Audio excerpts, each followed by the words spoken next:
ANM ನ್ಯೂಸ್ಗೆ ಸ್ವಾಗತ. ಭಾವನಾ ಆಸ್ಪತ್ರೆ ನಗರಸಭೆ ಹಿಂಭಾಗ ಎನ್ಆರ್ ಬಡಾವಣೆ ಚಿಂತಾಮಣಿಯಲ್ಲಿ ಸಂಪೂರ್ಣ ಡೆಲಿವರಿ ಹಾಗೂ ನವಜಾತ ಶಿಶು ಆರೈಕೆ ಎನ್ಐಸಿಯು ಸೌಲಭ್ಯ ಸಮೇತ ಒಂದೇ ಸ್ಥಳದಲ್ಲಿ ಸಂಪೂರ್ಣ ಚಿಕಿತ್ಸಾ ಸೌಲಭ್ಯ ನೀಡುವ ಏಕೈಕ ಆಸ್ಪತ್ರೆ ಭಾವನಾ ಆಸ್ಪತ್ರೆಯಾಗಿದ್ದು, ಆಧುನಿಕ ಮೂಲ ಸೌಕರ್ಯ ಮತ್ತು ನವೀನ ಸೌಲಭ್ಯಗಳು, ಎಲ್ಲಾ ರೀತಿಯ ಇನ್ಶೂರೆನ್ಸ್ ಸೌಲಭ್ಯಗಳು, ಕ್ಯಾಶ್ಲೆಸ್ ಇನ್ಶೂರೆನ್ಸ್ ಸಹಿತ ಸೌಲಭ್ಯಗಳು ಸಿಗಲಿದೆ. ಡಾಕ್ಟರ್ ಭಾವನಾ ಎಸ್ ಅವರು OBG ಮತ್ತು ಗೈನಕಾಲಜಿ ತಜ್ಞರಾಗಿದ್ದು, ಅವರು ಸಾಮಾನ್ಯ ಮತ್ತು ಸಿಸೇರಿಯನ್ ಡೆಲಿವರಿ ಸೇವೆ, ಬಂಜೆತನ ಚಿಕಿತ್ಸೆ, ಲ್ಯಾಪ್ರೋಸ್ಕೋಪಿಕ್ ಶಸ್ತ್ರಚಿಕಿತ್ಸೆಗಳು, ಗರ್ಭಾಶಯ ಶಸ್ತ್ರಚಿಕಿತ್ಸೆ, ಲ್ಯಾಪ್ರೋಸ್ಕೋಪಿ ಸ್ಟೆರಿಲೈಸೇಷನ್ ಚಿಕಿತ್ಸೆ ನೀಡಲಿದ್ದಾರೆ. ಇನ್ನು ಡಾಕ್ಟರ್ ಅಭಿನಯ್ ಆರ್ ಅವರು ಮಕ್ಕಳ ತಜ್ಞರಾಗಿದ್ದು, ಅವರು ಮಕ್ಕಳ ಆರೋಗ್ಯ ಸೇವೆಗಳು, ಲಸಿಕೆಗಳು, ಮಕ್ಕಳ IPD, NICU ಮತ್ತು ICU ಸೇವೆ ನೀಡಲಿದ್ದಾರೆ. ಇನ್ನು ಇತರೆ ವೈದ್ಯರಿಂದ ಸದರಿ ಆಸ್ಪತ್ರೆಯಲ್ಲಿ pediatric neurology, pediatric surgery, general medicine ಮತ್ತು general surgery, ENT nephrology, urology, onco surgery ಚಿಕಿತ್ಸೆ ಸಿಗಲಿದೆ. ಇನ್ನು ಹೆಚ್ಚಿನ ವಿವರಗಳಿಗೆ ಸಂಪರ್ಕಿಸಿ ಭಾವನಾ ಆಸ್ಪತ್ರೆ, ನಗರಸಭೆ ಹಿಂಭಾಗ, ಎನ್ಆರ್ ಬಡಾವಣೆ, ಚಿಂತಾಮಣಿ. ಮೊಬೈಲ್ ಸಂಖ್ಯೆ 7899001345.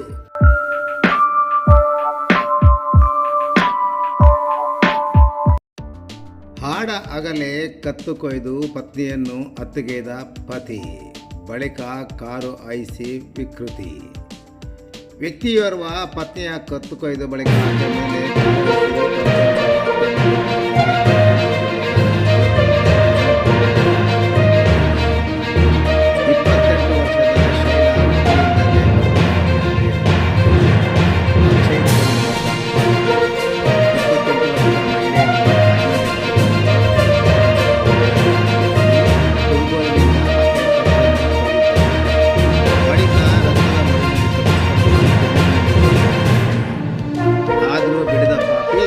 ಪತಿ ಆಕೆ ಮೇಲೆ ಕಾರು ಹಾಯಿಸಿ ಭೀಕರವಾಗಿ ಕೊಂದಿದ್ದಾನೆ. ಪತಿಯ ಪೈಶಾಚಿಕ ಕೃತ್ಯವು ಸೋಷಿಯಲ್ ಮೀಡಿಯಾದಲ್ಲಿ ವೈರಲ್ ಆಗಿದ್ದು ಎದೆ ಜಲ್ ಎನಿಸುವಂತಿದೆ. ಅನೈತಿಕ ಸಂಬಂಧವೇ ಕೊಲೆಗೆ ಕಾರಣ. ಅಕ್ಷಯ್ ಶೈಲಾ ಮಹಾರಾಷ್ಟ್ರ ಮೂಲದವರಾಗಿದ್ದಾರೆ. ಪತ್ನಿಯ ಅನೈತಿಕ ಸಂಬಂಧಕ್ಕೆ ರುಚಿಗೆದ್ದು ಅಕ್ಷಯ್ ಶೈಲಾಳನ್ನು ಕೊಲೆ ಮಾಡಲು ಪಕ್ಕ ಪ್ಲಾನ್ ಮಾಡಿದ್ದ. ಅದರಂತೆ ಗಣಗಾಪುರಕ್ಕೆ ಹೋಗೋಣ ಬಾ ಅಂತ ತಂದೆ ತಾಯಿ ಸಮೇತ ಪತ್ನಿಯನ್ನು ಬಳಿಕ ಮಾರ್ಗಮಧ್ಯೆ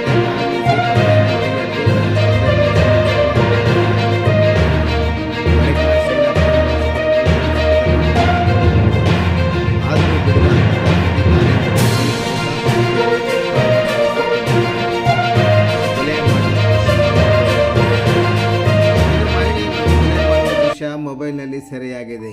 ಹತ್ಯೆಗೈಯುತ್ತಿರುವ ಘೋರ ದೃಶ್ಯವನ್ನು ಜನ ನೋಡುತ್ತಲೇ ನಿಂತಿದ್ದರು. ಆದರೆ ಆಕೆಯನ್ನು ಕಾಪಾಡುವ ಸ್ಥಿತಿಯಲ್ಲಿ ಎಲ್ಲರೂ ಗಾಬರಿಯಾಗಿದ್ದರು. ಇನ್ನು ಕೆಲವರು ಹಂತಕನ ಮೇಲೆ ಕಲ್ಲುಗಳನ್ನು ಎಸೆದು ಆಕೆಯ ಪ್ರಾಣವನ್ನು ಉಳಿಸುವ ಪ್ರಯತ್ನಿಸಿದ್ದಾರೆ. ಆದರೆ ಪ್ರಯೋಜನವಾಗಿಲ್ಲ. ಕೊಲೆಯ ದೃಶ್ಯ ಸ್ಥಳೀಯರೊಬ್ಬರ ಮೊಬೈಲಲ್ಲಿ ಸೆರೆಯಾಗಿದ್ದು ಎದೆ ಜಲ್ಲಿ ಅನಿಸುವಂತಿದೆ.